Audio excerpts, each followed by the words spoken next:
사명망각과 욕망의 끝이라고 하는 큐티 제목으로 말씀을 나눕니다.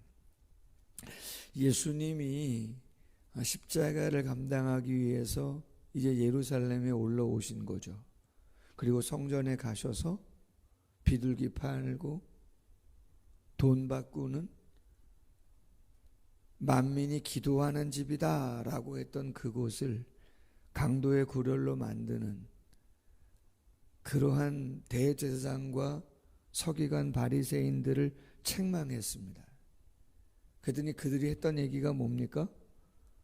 당신이 도대체 뭔데, 누군데, 무슨 권위로 이런 일을 하느냐고 물었잖아요. 그 이후에 계속해서 이야기가 진행되고 있는 겁니다. 예수님이 역질문을 했잖아요. 세례 요한이 무슨 권위를 가지고 그렇게 한 거냐? 하늘의 권위냐, 사람의 권위냐? 그들이 대답을 못하지 않습니까? 분명히 알고 있잖아요. 하늘의 권위인 걸. 그럼 왜 안 믿었어요? 사람의 권위라고도 이야기를 못합니다. 왜? 많은 사람들이 세례 요한을 하나님의 선지자로 알고 있기 때문에 이 말도 못하고 저 말도 못하죠. 예수님이 이야기합니다. 두 아들에 대한 비유를 하잖아요. 큰아들, 야 포도원 가서 좀 일 좀 해라. 네. 그러더니 안 가요. 둘째 아들, 싫어요. 힘들어서 안 가요.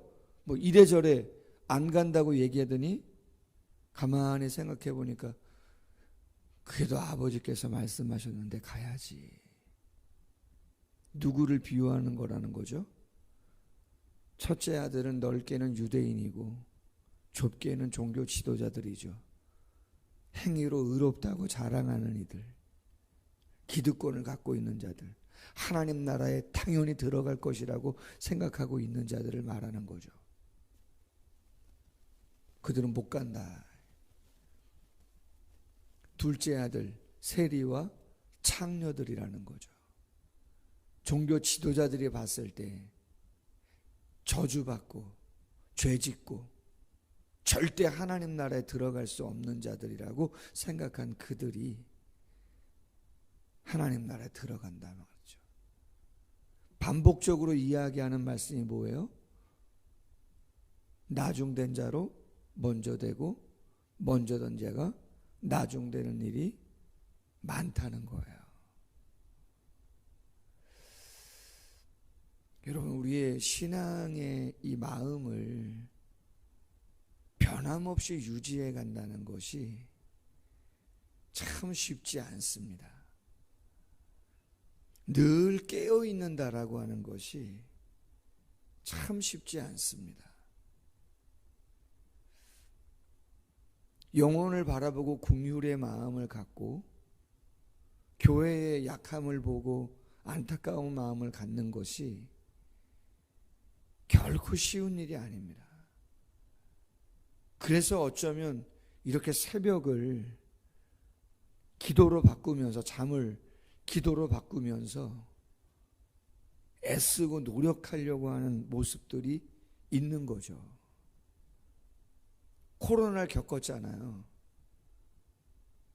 신앙이 떨어지는 거, 교회가 어려워지는 거는 그냥 순식간이라고 할 수 있습니다. 그렇지 않습니까? 순식간이라고 할 수 있어요. 고창, 고성, 기독신문에 제가 어제 기독신문을 잠깐 봤는데 조금 늦게 오거든요. 기독신문에 저희 교회에 교단신문인데 저 전라도 어디에 있는 교회인데 교회가 70년인가 되었어요. 그래도 그 지역에서는 대표적인 교회였나 봅니다. 근데 뭐 직접적인 구체적인 이유는 얘기 안 했지만 교회에 어려움이 있어서 담임 목사님이 2번 정도씩이나 바뀌는 상황이었고, 세 번째 오신 건가? 딱 부임하신 그 해가, 그 때가 코로나 때였던 거예요. 그렇지 않아도 교회 분란이 일어나고 예배도 제대로 못 드리는데 거리두기 때문에. 근데 이 부임한 목사님이 그럼에도 불구하고 주일 성수는 성도들이 꼭 해야 되겠다 생각해서 예배를 사부로 한 번 드렸었는지 4번을 드려서 성도들이 한 번씩은 교회에 나오도록 그렇게 애를 썼다 그래요. 그러면서 예배를 그렇게 강조하고 애를 썼다 그러더라고요. 150명 정도 모이는 교회였었는지.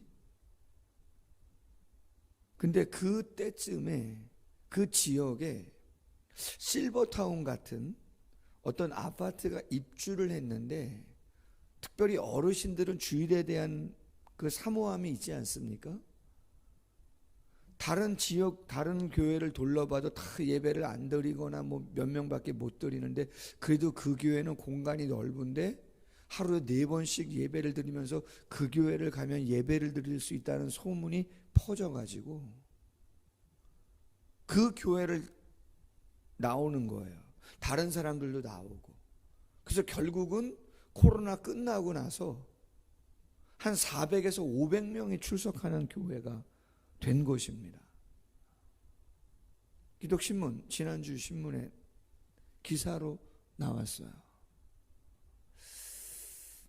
저는 몇백 명이 나왔다 그런 걸 떠나서 정말 우리가 말씀 속에서 붙잡고 있는 이 진리와 말씀을 지켜가는 것이 그렇게 쉬운 것은 절대 아니고 정말 몸부림쳐야 되는 것이구나라고 하는 생각을 하게 돼요.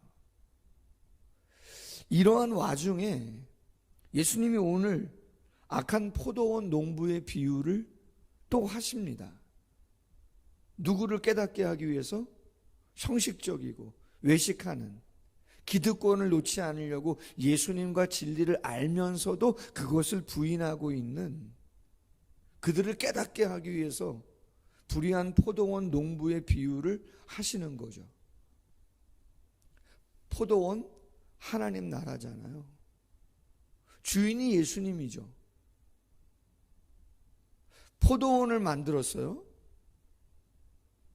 그리고 거기에 울타리, 보호와 안전의 시설을, 그리고 제일 중요한 집자는 틀을, 그리고 감시할 수 있는 높은 망대까지, 포도원에 필요한 모든 것은 완벽하게 주인이 다 준비해 놓았습니다. 그리고 누구를 부르나요? 그렇죠. 농부들을 부릅니다. 세를 주는 거죠. 왜? 이들은 주인이 아니고 누구예요? 소작농이니까. 소유권은 주인에게 있는 거고 그것을 경작해서 일하는 사용권은 그들이 받는 거죠. 왜? 계약을 하는 거니까. 여러분, 우리가 하나님 나라에 대한 이야기 얼마 전에 나누면서 오전 9시에 포도원에 일하라고 부름받은 사람들, 정오에 부름받은 사람들, 3시에 부름받은 사람들, 오후 5시에 부름받은 사람들 비유 나눴잖아요. 포도원 주인이 당신 와서 일하라고 하는 것 자체가 뭐예요? 은혜입니다. 여러분, 어떨 때는 제가 여기에 있을 수도 있는 건가? 제가 여러분보다 아마 속을 다 이렇게, 속된 말로 속을 다 이렇게 보이면 아마 제가 여기 있을 수도 없을 겁니다. 아마.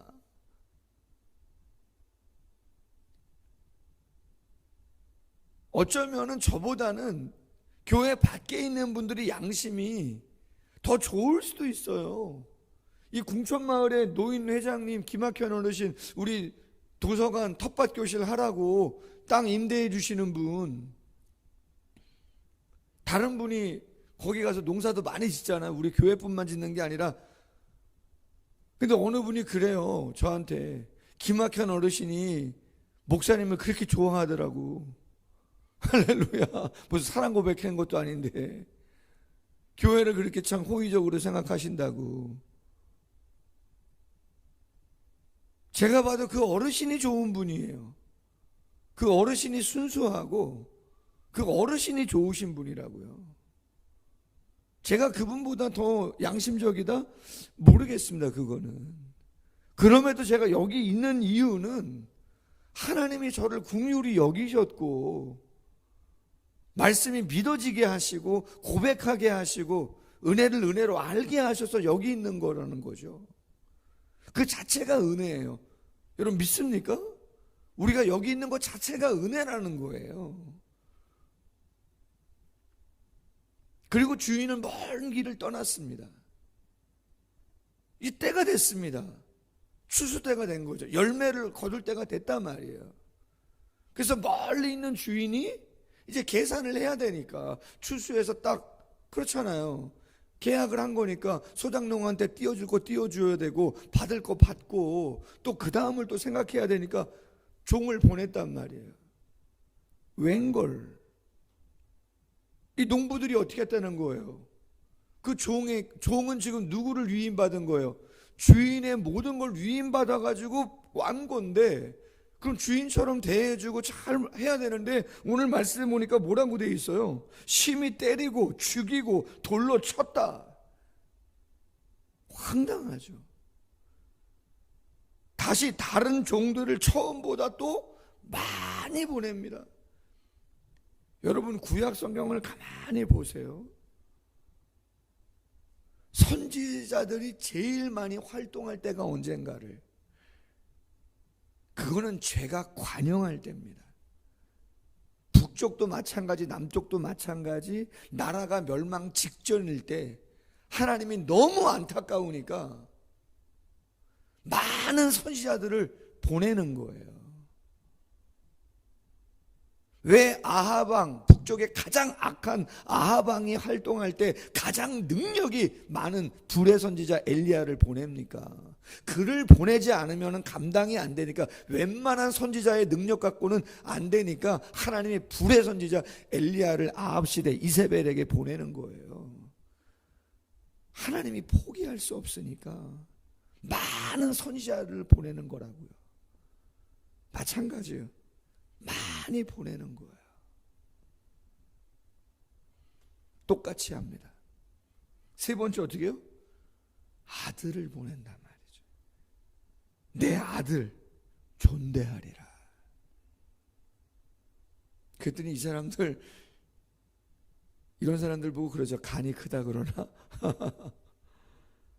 상속자니 죽이고 그 유산을 차지하자. 포도원 밖에 버려버리죠. 예수님을 죽이고 예루살렘 성 밖으로 던져버리는 대제사장과 서기관, 바리새인, 지도자들을 말하는 거죠. 포도원 주인이 올 때에 농부들 어떻게 하겠느냐? 그들이 말합니다. 진멸할 것이다. 그리고 포도원 제때의 열매를 바칠 만한 다른 농부들에게 줄 거다. 제가 말씀을 묵상하면서 이들이 왜 이럴까 생각했어요. 첫 번째는 주인이 눈에 안 보여요. 네? 주인이 사라졌어요. 주인이 지금 여기 없다고요. 그리고 그 포도원을 경작할 사용의 권한은 누구에게 있어요? 자기들에게 있는 거죠. 시간이 지나가면서 주인은 계속 안 보이고 사용하는 거는 내가 사용하는 거니까 뭘 하는 거죠? 착각을 합니다. 이 모든 것이 자기들의 것인 양 착각을 하는 거죠. 그리고 거기서 뭐가 생겨요? 욕망이 생깁니다. 아쉽다 말이에요. 이거 너무 좋은데 이거 어떻게 내 거 안 될까? 요새도 이런 사람이 있습니다. 이 근처에 있습니다.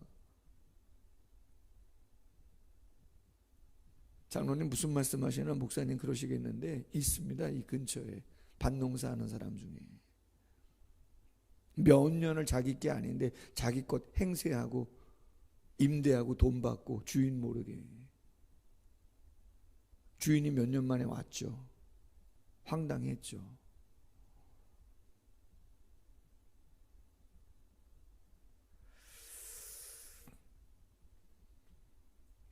창세기 4장 7절에 하나님이 가인에게 하신 말씀이에요. 네가 선을 행하면 어찌 낯을 들지 못하겠느냐. 선을 행하지 않으면 죄가 문에 엎드려져 있느니라. 죄가 너를 원하나 너는 죄를 다스릴지니라. 어제 이 말씀을 운동하다가 유튜브 틀어놓고 창세기를 묵상하다가 이 구절이 싹 지나가는데 말이에요. 제 마음에 확 오더라고요. 죄는 너를 원하나 넌 죄를 다스려라. 우리는 어쩔 수 없어요. 죄가 끊임없이 욕망이 타락한 본성을 자꾸 건드려요. 그럼 우리 어떻게 해야 돼요? 그걸 절제하고 멀리하고 하나님의 소유권을 인정하고 주인됨을 인정하고 청지기임을 고백하고 시간이 됐든 물질이 됐든 재능이 됐든 역량이 됐든 잘 하나님을 위해서 주인을 위해서 애쓰는 것이 맞는 거죠. 왜? 분명히 결산할 때는 그 엄중한 결산의 시간은 피해갈 수 없는 것이고 반드시 오는 것이기 때문에 그거 믿으니까 여기 있는 거죠. 그거 안 믿는데 이 새벽에 여기에 우리가 왜 있는 것입니까? 오늘 이야기하고 있는 거죠. 예수님이 시편 118편 22절과 23절을 인용하면서 말합니다. 건축자들이 버린 돌이 모퉁이의 머릿돌이 되었나니 주로 말미암아 된 것이요 우리 눈에 기이하도다 함을 읽어본 놀이 없느냐. 모퉁이의 머릿돌이 누구요? 예수 그리스도 아니십니까? 버려진 돌 같지만 교회의 머릿돌이잖아요. 머릿돌이 뭐예요? 모퉁이의 머릿돌이 중심이라는 거죠. 방향과 모든 것을 설정하는 가장 중요한 돌인 거죠. 교회는 예수 그리스도를 통해서 세워진 것이죠. 그러므로 하나님 나라를 너희는 욕망의 눈먼 자들은 빼앗기고 그 나라의 열매를 맺는 백성이 받으리라. 빛의 열매, 성령의 열매, 회개의 열매, 충성의 열매, 그 열매를 맺어가는 자들이, 내적인 변화의 열매를 맺어가는 자들이 그 하나님 나라를 얻게 될 것이다. 할렐루야. 너무나 귀한 말씀이에요.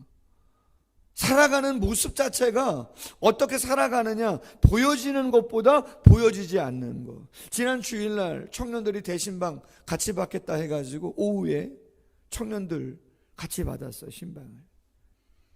요새 저희 교회의 청년들이 세가적으로 등록을 깨해서 그 청년들 공통점이 있어요. 다 학습교인들이에요. 이제 예수 믿지 얼마 아는 서울에서 오기도 하고 분당에서 오는 청년들인데 멀리서 옵니다. 화성에서도 오고. 어떤 말씀 나눌까? 사무엘상 16장 7절. 사람은 외모를 보거니와 나 여호와는 중심을 보신다는 말씀. 전도서 12장 1절 이하에 있는 말씀. 청년의 때 곤고한 날이 이르기 전 나는 아무 낙이 없다고 할 그 해가 가깝기 전에 너의 창조자를 기억해라. 신앙생활이 뭐냐? 보여지는 거, 필요한 것들, 하고 싶은 거 할 수 있는 거고 가질 수도 있는 거고. 그러나 신앙생활은 보이지 않는 거. 하나님, 내 내면 그 관계 속에서 말씀이 들려질 때 내가 어떻게 반응해야 되는가, 거기에 정직하게 신경을 많이 쓰셔라. 솔로몬이 참회록 전도서 말씀 제일 마지막에 한 이야기가 일의 결국을 다 들었으니 사람의 본분은 오직 하나님 경외하고 기록된 말씀 지키는 거다. 하나님은 선악간에 모든 일을 심판하신다고 되어 있다.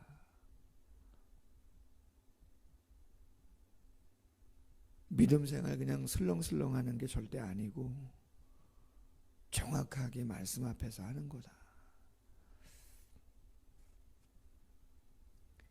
예수님의 머릿돌 되신다고 하신 그 말씀을 따라 44절에 보면 이 돌 위에 떨어지는 자는 깨지겠고 이 돌이 사람 위에 떨어지면 그를 가루로 만들어 흩으리라. 유대인과 종교 지도자들이죠. 돌 위에 떨어지는 자는 유대인을 이야기하는 것이고 이 돌이 사람 위에 떨어지는데 그 사람은 종교 지도자들을 만나는 거예요. 하나님의 심판이, 예수님의 심판이 더 엄중할 것을 강조하는 표현이다라고 하는 것이죠. 그래서 대제사장과 바리새인들이 이 비유가 누구를 가리켜 말함인 줄 알아요? 자기들을 가리켜 말함인 줄 알고 깨닫고 잡고자 하나 무리를 무서워하니 선지자로 알기 때문이다. 여러분, 성경 말씀을 안다고 다 되는 게 아니라니까요. 아, 그렇구나, 깨닫는 것으로 되는 게 아니에요. 삶의 변화는. 제가 제자반 사역반 누누이 강조하는 게 뭐냐, 알고 깨닫는다고 삶이 변하는 게 아니고 믿고 순종해야, 순종은 행함인데 행해야 변하지, 행하지 않고는 변하지 않는다. 예배가 중요함을 알아요. 교회가 부흥돼야 됨을 알아요. 기도가 중요함을 알아요. 근데 기도는 안 해요. 예배는 안 드리죠. 전도도 안 해요. 부흥은 없는 것이죠. 기도는 그렇게 하는데 나가서 전도는 안 해. 교회가 아무것도 안 해. 부흥할 수가 없는 거죠.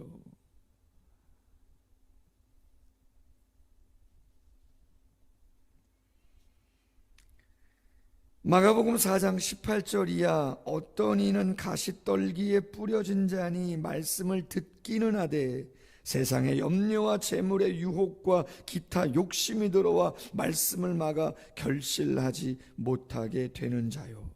야고보서 1장 22절에 너희는 말씀을 행하는 자가 되고 듣기만 하여 자신을 속이는 자가 되지 말라 말씀하죠. 말씀 맺습니다. 세상이 어려워지잖아요. 요한계시록을 저희가 얼마 전에 마쳤는데 6장부터 18장까지가 3대 7중재앙이라고 인재앙, 나팔재앙, 대접재앙이 쫙 이어집니다. 문자적인 해석하기가 어렵지만 상징이라 할지라도 흐름의 맥이 있는데 그 맥은 뭐냐면 하나님이 예수 그리스도가 이 땅에 재림하시기 직전에 그때가 가까우면 갈수록 세상이 점점 힘들고 어려워져 간다는 거예요. 근데 요한계시록 6장에 처음 나오는 재앙이 인재앙인데 거기에 붉은 말이 나오고 검은 말이 나와요. 붉은 말 탄 사람, 검은 말 탄 사람, 정복을 끊임없이 하려고 하는 욕망이 있는 사람이 나오고 세상에 많은 사람들이 돈에 대한 이 욕망이 끝이 없으니까 경제가 깨어집니다. 인플레이션이 엄청납니다. 한 데나리온에 보리 한 대, 밀 한 대, 보리 석 대. 쉽게 말하면 요즘 우리 10kg짜리 쌀 얼마예요? 예전에 제가 5만 원에 샀는데 요새 5만 원 주고 못 사죠? 한 6, 7만 원 하나요? 계시록으로 이야기하면 무슨 얘기냐면 10kg짜리가 40만 원, 50만 원, 60만 원, 70만 원 한다는 거예요, 지금이요. 그럼 여러분들 쌀 한 포 10kg짜리 60만 원, 70만 원이면 사드실 수 있겠어요? 쉽지 않죠. 경제 파탄 난다는 거거든요. 세상의 경제가. 기름값 보세요. 갑자기 2,000원 하잖아요.